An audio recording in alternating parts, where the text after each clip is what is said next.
প্রথমে চিৎকার করে উঠলেন মেজবাবু, তারপর সেই প্রকাণ্ড বাড়িটা, তারপর পাড়াটা, এবং তারপর যেন সারা গ্রামের প্রাণটা চেঁচিয়ে উঠল। সেই চিৎকার অদ্ভুত রকমের একটা ভয়ের শিহর আর কাঁপুনি দিয়ে গড়া, সেই সঙ্গে যেন একটা আক্রোশের গর্জনও গোঁ গোঁ করে ফেটে পড়তে চাইছে। আরও মনে হয় যেন ঘুমন্ত মানুষের একটা শিবিরের উপর হঠাৎ এক শত্রুর আক্রমণ ছুটে এসে ঝাঁপিয়ে পড়েছে। চারদিকে একটা সাজো সাজো মারমার শব্দের এলোমেলো দৌড়াদৌড়ি। গাঁয়ের পথের অন্ধকারে এদিক থেকে ওদিক, এখানে আর সেখানে ঝাঁকে ঝাঁকে লণ্ঠন ছুটোছুটি করে। লাঠির আছড়ানির শব্দ শোনা যায়, কুকুরের উচ্ছ্বসিত চিৎকার।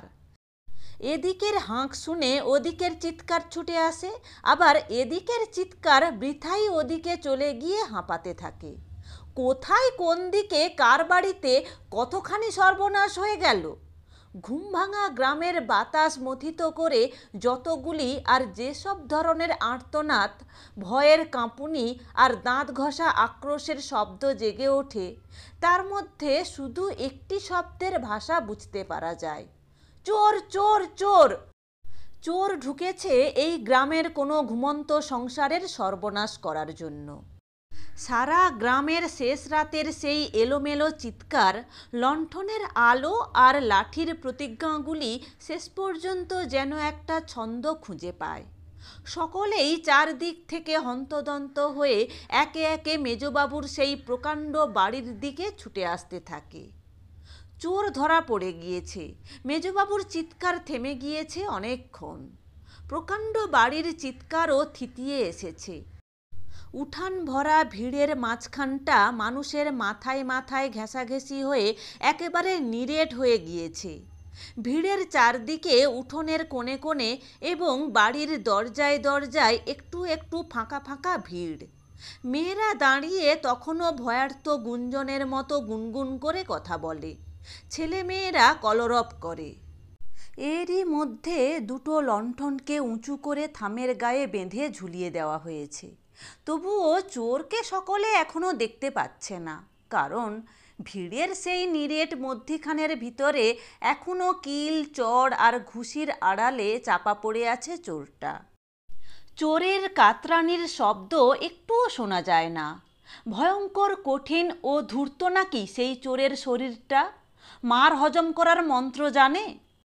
সবচেয়ে বেশি স্পষ্ট করে শোনা যায় মেজবাবুর ভাগ্নে নিবারণ আর দারোয়ান বাবুলালের হুঙ্কার। এরাই দুজন মিলে তাড়া করে চোরকে ধরেছে, এবং এখন সেই চোরকে দুজনের দুজোড়া হাতের প্রচণ্ড মত্ততার মাঝখানে নিয়ে কি খেলা খেলছে কে জানে। বারান্দার উপর চেয়ার পেতে বসে আছেন মেজবাবু। পাশে স্তব্ধ হয়ে দাঁড়িয়ে আছে বাড়ির মাস্টারমশাই।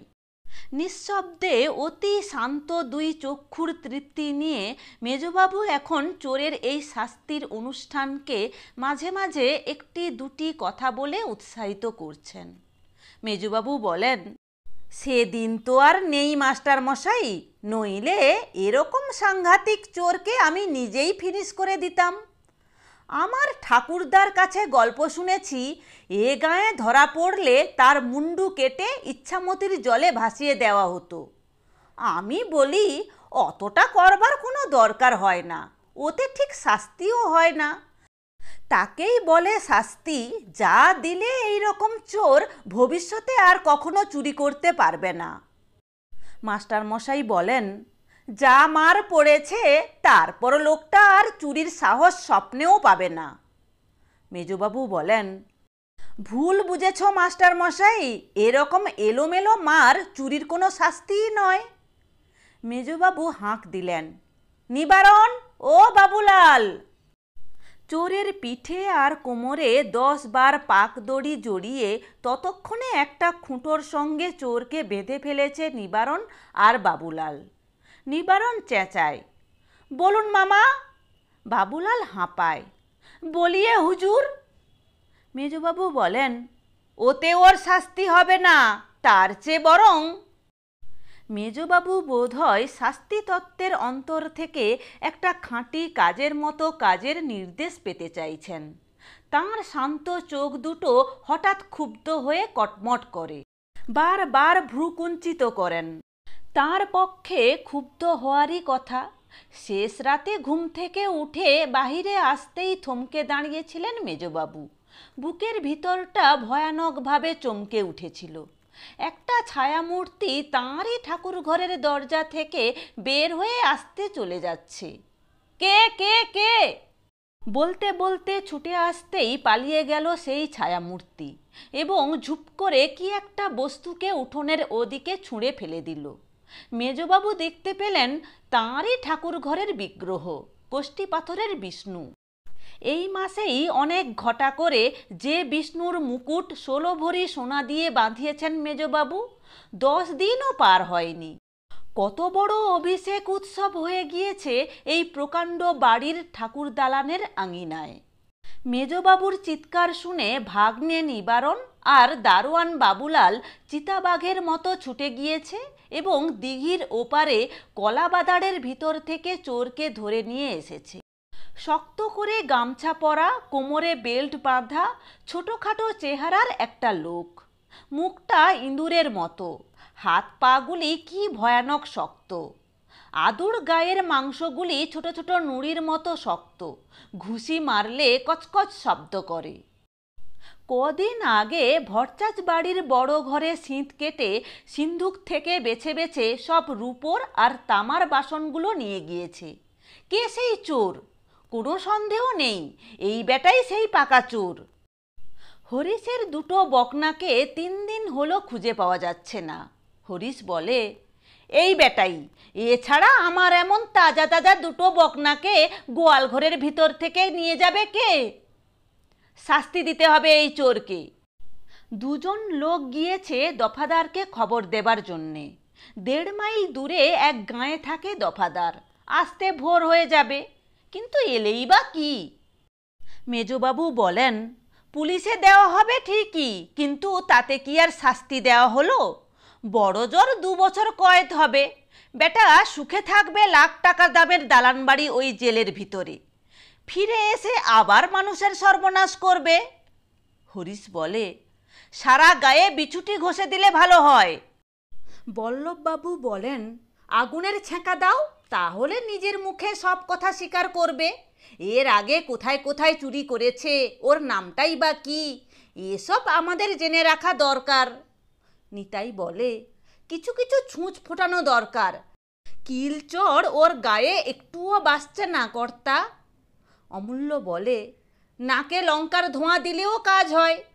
মেজবাবু বলেন, না, ওতে কিছু হবে না, শাস্তি চাই। বাবুলাল চিৎকার করে, বলিয়ে হুজুর। ভাগ্নে নিবারণ জুজুৎসু জানে, হাত দুলিয়ে হাঁক দেয়, কি করতে হবে বলে দিন মামা। মেজবাবু দাঁত চিবিয়ে বলেন, অন্তত একটা হাত ভেঙে দাও, যেন ভবিষ্যতে আর কখনো। মাস্টারমশাই ক্ষীণ স্বরে আর্তনাদ করতে গিয়ে ফুঁপিয়ে ওঠে, মেজবাবু। মেজবাবু ধমক দিয়ে অবহেলা ভরে মাস্টারমশাইয়ের দিকে তাকান। চুপ করো মাস্টার, নো সেন্টিমেন্ট। নিবারণ আর বাবুলাল চোরকে জড়িয়ে ধরে। বাবুলাল চেপে ধরে চোরের মাথাটা এবং নিবারণ চেপে ধরে চোরের একটা হাত। চোরের হাতটাকে পিঠের দিকে মুচড়ে দিয়ে ভয়ানক জোরে একটা হ্যাঁচকা টান দেয় নিবারণ। ইঁদুরের মতো কিচকিচ করে আস্তে একটা শব্দ করে চোরটা, চোখ বন্ধ করে, শরীরটা কুঁকড়িয়ে মোচড়ানো হাতটাকে সোজা করবার চেষ্টা করে। হরিশ চেঁচিয়ে ওঠে, ভেঙেছে, ও হাত আর নাড়াতে হবে না।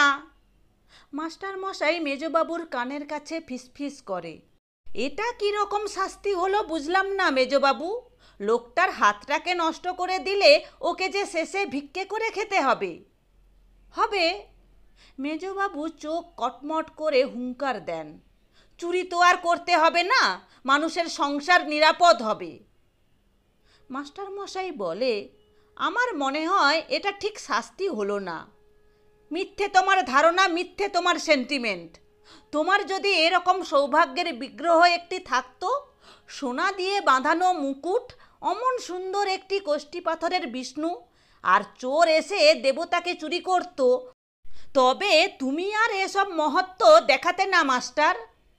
চিৎকার করে বলতে বলতে মেজবাবু আবার ক্রুদ্ধস্বরে কপালের রগ ফুলিয়ে হুঙ্কার দেন, আর একটা হাত ভেঙে দাও। চোরের ঘাড়টা আবার জড়িয়ে ধরে বাবুলাল। জুজুৎসু জানা নিবারণ আবার চোরের হাত চেপে ধরে। উঠোনের জনতা চোখ বড় করে দেখতে থাকে দৃশ্য। সেই মুহূর্তে আর একটা হ্যাঁচকা টান দিয়েই ফেলত নিবারণ, কিন্তু হঠাৎ একটা অদ্ভুত আর্তনাদ শিউরে উঠল এই প্রকাণ্ড বাড়ির একটি ঘরের ভিতরে। কি ব্যাপার? সকলেই চোখ ফিরিয়ে দেখবার চেষ্টা করে, কান ফিরিয়ে শোনবার চেষ্টা করে। ঘরের ভিতর থেকে ছুটে বের হয়ে এলেন যিনি, তাঁকে দেখতে পেয়ে চেঁচিয়ে ওঠে নিবারণ, কি হলো মামিমা? বাবুলাল চিৎকার করে, বলিয়ে মাইজি। যা বলবার ছিল মেজমামি বললেন, তারপর জ্ঞান হারিয়ে মাটির উপর পড়ে গেলেন। উঠানের জনতা আবার চেঁচিয়ে ওঠে, আবার সেই ভয়ের কাঁপুনি, আক্ষেপ, আতঙ্ক, আক্রোশ আর হৈ হৈ। কিন্তু বড় ভীরু সেই ভয়, বড় করুণ সেই আক্রোশ, বড় কুণ্ঠিত সেই হৈ হৈ। মেজমামির ছোট ছেলেটি যে বিছানার উপর ঘুমিয়ে আছে, সেই বিছানাতে বালিশের পাশে একটি কালো কেউটে বিড়ে পাকিয়ে বসে আছে আর ফণা দোলাচ্ছে। ঘুমন্ত ছেলেটি যদি একটিবার হাত নাড়ে, তবে সেই মুহূর্তে এক ছোবলে সেই ছেলের প্রাণের উপর বিষ ঢেলে দেবে ওই ভয়ঙ্কর জীব। কে জানে কখন ঘরের মধ্যে ঢুকলো মৃত্যুর দূত, এই কালো গরলের ভয়াল প্রাণীটি। ঘরের দরজার কাছে এসে ২০ জোড়া হাত এবং ২০টি লাঠি হঠাৎ স্তব্ধ হয়ে যায়। আর এগিয়ে যাওয়া যায় না, লাঠি মারা যায় না। সাপটি ঠিক ছেলেটার প্রায় মাথা ঘেঁষে রয়েছে, একটু শব্দ করাও যায় না। হিতে বিপরীত হতে পারে। ওই কালো গরলের জীবকে মার দিলে সে মরতে মরতেই ঘুমন্ত শিশুটাকে একটি নিষ্ঠুর দংশনে মেরে রেখে যাবে। প্রকাণ্ড বাড়ির প্রাণ হঠাৎ স্তব্ধ হয়ে যায়। সব আক্রোশ আর চিৎকার ভীরু হয়ে নীরব হয়ে যায়। মেজবাবুর চোখ দুটো যেন অসাড় হয়ে গিয়েছে। ফ্যাল ফ্যাল করে লণ্ঠনের ধোঁয়ার দিকে তাকিয়ে থাকেন। তাঁর বুকের ভিতর টিপটিপ শব্দ বোধ হয় নীরব হয়ে যাবে। কি আশ্চর্য, এই নীরবতার মধ্যে প্রথম কথা বলে উঠল সেই চোরটা। খুঁটোর সঙ্গে দড়ি দিয়ে বাঁধা পিঠ, বুক আর কোমর, ইঁদুরের মতো মুখ, সেই চোরের চোখ দুটো যেন বেজির চোখের মতো জ্বলছে। চোর বলে, আমি সাপ ধরতে জানি। নিবারণ বলে, অ্যাঁ? চোর বলে, হ্যাঁ গো মশাই, কত সাপ ধরলুম, কত সাপ খেলালুম, আমি বিষহরীর মন্তর জানি। উঠোনের জনতা ফিসফিস করে। লোকটাকে কাজে লাগিয়ে নাও নিবারণ। বল্লভবাবু বলেন, ওকে একটা চান্স দাও নিবারণ, যদি সাপটাকে সরিয়ে দিতে পারে তবে ওকে ছেড়ে দেওয়া হবে। নিবারণ বলে, তা তো বটেই। চোরের বাঁধন খুলে ফেলা হলো, কিন্তু চোর ওঠে না। একটা হাত আর একটা হাত দিয়ে চেপে চোর আবার কাতরাতে থাকে। বড্ড লেগেছে বাবু, হাড়গুলো চুরচুর হয়ে গিয়েছে, নাড়বো কেমন করে এই হাত? পারবি পারবি, নিবারণ সমীহ করে বলতে থাকে। বল্লভবাবু এগিয়ে এসে চোরের হাত জল দিয়ে মালিশ করতে থাকেন। অমূল্য চেঁচিয়ে ওঠে, ব্যাস ঠিক হয়ে গিয়েছে।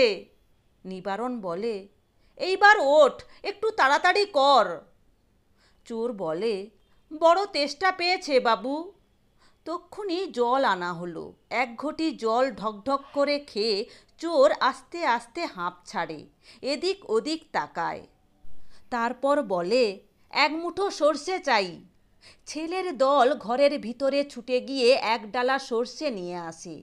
তবু চোরের উৎসাহটা তেমন করে জেগে ওঠে না। আস্তে আস্তে উঠে দাঁড়ায়, এদিক ওদিক তাকায়। নিবারণ হাঁকে, চল চল চল। চোর বলে, ডান হাতটাকে যে ঘায়েল করে দিয়েছেন মশাই, বাঁ হাতের জোরে কি অমন কালো কেউটেকে বাগিয়ে ধরা যায়? নিবারণ বলে, পারবি, নিশ্চয়ই পারবি। বকশিস দেওয়া হবে তোকে, ভালো বকশিস, নতুন কাপড় পাবি, পুলিশে দেওয়া তো হবেই না। ওঠ ওঠ। শেষ রাতের অন্ধকার অনেকক্ষণ আগেই ফিকে হয়ে গিয়েছিল। এইবার ফর্সা হয়ে আসছে গাঁয়ের পূবের আকাশ। বাড়ির দোতলার ঘরের ভিতর মেয়েদের কান্না শুরু হয়ে গিয়েছে। মেজমামির মূর্ছা ভাঙেনি, মেজবাবু কাঠ হয়ে বসে আছেন। নিবারণের হাত ধরে এক পা দুপা করে ঘরের দিকে যেতে থাকে চোর। তারপর নিবারণের হাত ছেড়ে দিয়ে ধপ করে মাটির উপর বসে পড়ে আর দম ধুঁকতে থাকে। বড় বেশি দেরি করিয়ে দিচ্ছে চোরটা। আবার এক ঘটি জল খেতে চায়। জল আনবার জন্য ছুটোছুটি করে উঠোনের লোক। হঠাৎ সারা বাড়ির প্রাণটা যেন উল্লসিত হয়ে চেঁচিয়ে ওঠে। আনন্দের চিৎকার। ঘরের ভিতর ভিড়ের সেই ভয়ার্ত গম্ভীরতা যেন হঠাৎ দূর হয়ে গিয়েছে। কি ব্যাপার? চোরের হাত ছেড়ে দিয়ে ঘরের ভিতরে চলে যায় নিবারণ আর বাবুলাল। চলে গিয়েছে সাপ। ঘর ছেড়ে সাপটা জানালা বেয়ে একেবারে বাহিরে চলে গিয়েছে। এখন দেখা যায় দূরের একটা নারকেলের গা ঘষে ঘষে সাপটা শুকনো পাতার উপর দিয়ে চলে যাচ্ছে। জানলার কাছে দাঁড়িয়ে 10 জোড়া চোখ সেই দৃশ্য দেখছে। হরিশ চেঁচিয়ে ওঠে, জয় বিষহরি, জয় মা মনসা। চেয়ার ছেড়ে আস্তে আস্তে উঠে দাঁড়ালেন মেজবাবু। ছোট ছেলেটাকে তুলে নিয়ে এসে কোলের উপর বসিয়ে দিল বাবুলাল। কিন্তু কই সেই চোর, সেই ইঁদুরমুখো ভয়ানক জীবটা? চোর নেই। এই ফাঁকে পালিয়ে গিয়েছে চোর। বাবুলাল চেঁচিয়ে ওঠে, বিলকুল মিথ্যা। সাপ ধরার মন্তর-টন্তর কিচ্ছু জানে না চোর। আপনি ভুল করে চোরের দড়ি খুলিয়ে দিয়েছেন নিবারণ দাদা। অমূল্য বলে, ঠিক কথা। কি ভয়ঙ্কর ভাঁওতা। ছি, আপনিও ওকে বিশ্বাস করলেন নিবারণ দা? বল্লভবাবু বলেন, এতগুলি লোককে কলা দেখিয়ে পালিয়ে গেল চোরটা। ছি। চেঁচিয়ে ওঠে নিবারণ, ওই যে পালাবে কোথায়? নিবারণ আর বাবুলালের চোখ বাঘের চোখের মতো দপ করে জ্বলে ওঠে। স্পষ্ট দেখতে পাওয়া যাচ্ছে কলাবাদারের পাশ দিয়ে আস্তে আস্তে হেঁটে পাটক্ষেতের উপর নেমে পড়েছে চোরটা। লাঠি হাতে তুলে নিবারণ আর বাবুলাল একটা লাফ দিতেই মেজবাবু বললেন, থাম থাম। নিবারণ অপ্রস্তুত হয়ে বলে, আজ্ঞে, ওকে ধরে এনে আর লাভ কি? কি আশ্চর্য, মিথ্যে কথা বলে ভাঁওতা দিয়ে চোরটার যে দিব্যি কেটে পড়েছে মামা। ওর আর একটা হাত যে ভেঙে দিতে হবে। না না, বোধহয় মিথ্যে কথা নয়। বাবুলাল বলে, মিথ্যে কথাই বলেছে হুজুর। ও বেটা সাপ ধরতে জানে না। মেজবাবু বলেন, হলোই বা মিথ্যে কথা।